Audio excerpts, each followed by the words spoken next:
কঠিন সময়ে পার করছেন সুনামগঞ্জে কৃষকরা। একদিকে টানা বৃষ্টিতে হাওড়াঞ্চলে দেখা দিয়েছে জলাবদ্ধতা, অন্যদিকে শ্রমিকের অভাবে পানিতে ডুবে থাকা পাকা ধান কাটতে পারছে না কৃষকরা। শুধু তাই নয়, পারিশ্রমিক বাড়িয়েও মিলছে না শ্রমিক। হাল ছেড়ে দিয়েছে প্রশাসনও, বলছে শতভাগ ধান কাটা সম্ভব হবে না। আগের চেয়ে কয়েক গুণ বেশি টাকায়ও শ্রমিক পাচ্ছেন না সুনামগঞ্জের কৃষকরা। তাই পরিবারের সবাই মিলে ধান কাটার এমন দৃশ্য এখন হরহামেশাই চোখে পড়ে।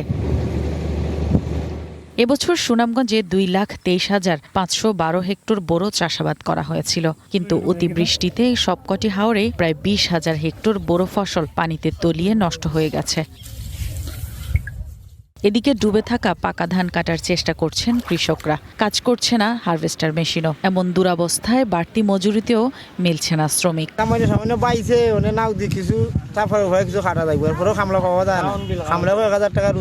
মানুষও পাইতেছি না, মার খাবো ধান কাটতে চায় না, কয় 1,000 টাকা রোজ, 1200 টাকা রোজ। অনিরা খিলা জানবা জানি, অন তো নিজে নিজেই লাগছি। কে জমিন আছি, অর্ধেক তুলছি আর অর্ধেক তুলতে পারছি না।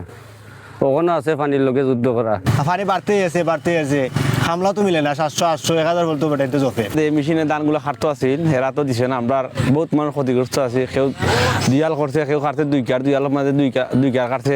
পাইছি মনে করেন তাড়াতাড়ি ওইটা খাটছি, কাটার পরে এখন কিছু তুলছি, আবার কিছু পানিতে গেছে। জেলা প্রশাসক জানান, শ্রমিক সংকট নিরসনের জন্য সবাইকে অনুরোধ করা হচ্ছে, তবে এবার শতভাগ ফসল কেটে তোলা সম্ভব হবে না বলে জানান তিনি। আশপাশ থেকে যারা একটু ফ্রি আছে তারা যেন এসে কাজটা করে দেয়।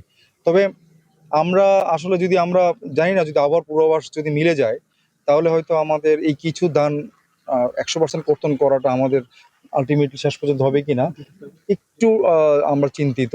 তবে মেজরিটি হয়ে যাবে ইনশাল্লাহ। কৃষকের এখন একটাই আশা, যেন সময় মতো পরিশ্রমের ফল ঘরে তুলতে পারে। One national desk. এ নিয়ে বিস্তারিত জানাতে সুনামগঞ্জ থেকে যোগ দিচ্ছেন জাকির হোসেন। জাকির, আমরা প্রতিবেদনে যেমনটি দেখছিলাম যে মজুরি বাড়িয়েও সুনামগঞ্জে ধান কাটা শ্রমিকের সংকট। তো এ বিষয়ে ক্ষতিগ্রস্ত কৃষকরা প্রশাসনের পক্ষ থেকে কোনো ধরনের সহায়তা পাবেন কিনা? আতিফা, আপনাকে ছোট্ট একটি তথ্য দিয়ে শুরু করি। দেখুন, আবহাওয়া অধিদপ্তরের পূর্বাভাস অনুযায়ী আজকে বিকাল 4টা থেকে সুনামগঞ্জ তথা সিলেট বিভাগে বৃষ্টিপাত এবং বজ্রবৃষ্টি হবে।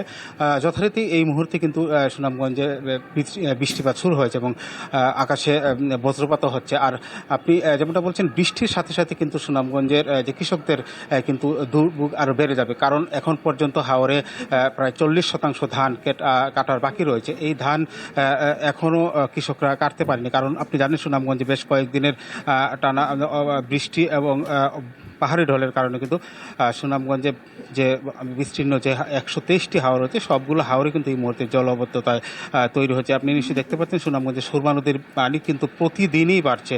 আর এই পানি যদি বৃদ্ধি অব্যাহত থাকে, তাহলে যেভাবে হাওরে পানির এই মুহূর্তে যে ধানগুলো রয়েছে, সেই ধান আর কেটে তোলা সম্ভব হবে না, এমনটাই বলছেন কৃষকরা।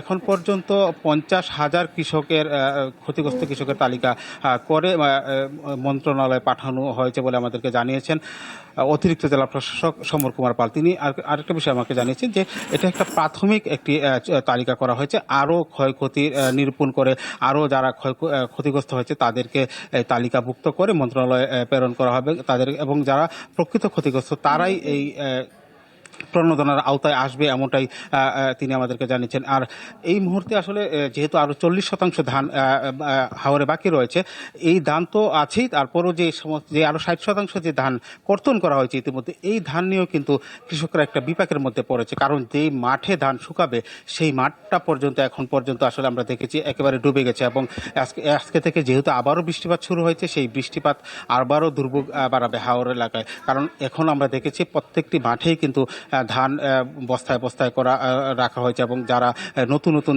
করে ধান কাটছে তারাও কিন্তু ধান মাঠে নিয়ে আসছে। তো সার্বিকভাবে বলতে পারি, আবহাওয়া যতই খারাপ হচ্ছে, মানুষের কৃষকের কিন্তু দুর্ভোগ ততই বৃদ্ধি পাবে। তো এই ছিল সুনামগঞ্জের হাওল এলাকা থেকে সর্বশেষ। আতিফা। জাকির, আপনাকে অসংখ্য ধন্যবাদ আমাদের সাথে যোগ দেওয়ার জন্য। সুনামগঞ্জ থেকে জানাচ্ছিলেন আমাদের সহকর্মী জাকির হোসেন। এ বিষয়ে আরো বিস্তারিত জানাতে এবার কিশোরগঞ্জ থেকে যোগ দিচ্ছেন শরফুদ্দিন জীবন। জীবন, ক্ষতিগ্রস্ত কৃষকরা কি ধরনের সহায়তা পাবেন এবং নিচু এলাকার পানি কমছে কিনা? ধন্যবাদ। ক্ষতিগ্রস্ত কৃষকরা যে সহায়তাটা পাবেন খাদ্য অধিদপ্তর থেকে যেটা জানানো হয়েছে যে তাদেরকে ৩ ভাগে তাদেরকে আর্থিক সহায়তা সহ এবং চাল দেয়া হবে। একই সাথে নিচু এলাকার পানির কথা যদি বলি, নিচু এলাকার পানি কিন্তু এখনো কমেনি, বরং নদ নদীর পানি কিন্তু প্রতিদিনই বৃদ্ধি পাচ্ছে। এতে কিন্তু নিচু এলাকার যে জমি রয়েছে সেগুলো প্লাবিত হয়েছে। আমি যদি বলে রাখি সর্বশেষ যে গতকালকে রাতে এবং বিকেলে কিশোরগঞ্জের অষ্টগ্রামের যে কলমাহার সে হাওড়ে কিন্তু পানি ঢুকেছে এবং সেই হিসাবে কিশোরগঞ্জে 13,000 হেক্টর বুড়ো আবাদের জমি কিন্তু তলিয়েছে। সেই তলিয়ে যাওয়ার যে ক্ষতি, সেই ক্ষতি যদি বলি 50,000 কৃষক সেই লোকসানে পড়েছেন এবং একই সাথে 259 কোটি টাকার যে অর্থনৈতিক ক্ষতি সেটি কিন্তু কিশোরগঞ্জে হয়েছে। কৃষকরা বলছেন যে তারা যে এখানে আবাদটা করে থাকেন প্রতি বছর এবং এই হাওড়ের প্রতি বছরে একটি ফসলের উপরে এই হাওড় মানুষের জীবন চলে এবং তারা সেই টাকা দিয়ে বা সেই সাপোর্ট সেখান থেকে পায়, সেটা দিয়ে কিন্তু তারা প্রতিটা বছরে তারা জীবনযাপন করে। কৃষকরা এই চাষ করতে গিয়ে তারা কিন্তু বিভিন্ন জায়গা থেকে ঋণ নিয়ে থাকেন, সেই ঋণের টাকা কিন্তু সুদ আকারে তাদেরকে পরিশোধ করতে হয়। তো কৃষকরা এখন সরকারের সহায়তা চান এবং সরকার সহায়তা করবে সেই আশ্বাস দিয়েছে। তো এই ছিল কিশোরগঞ্জের হাওড় থেকে আমার কাছে সর্বশেষ তথ্য। শরফুদ্দিন, আপনাকে অসংখ্য ধন্যবাদ আমাদের সাথে যোগ দেওয়ার জন্য।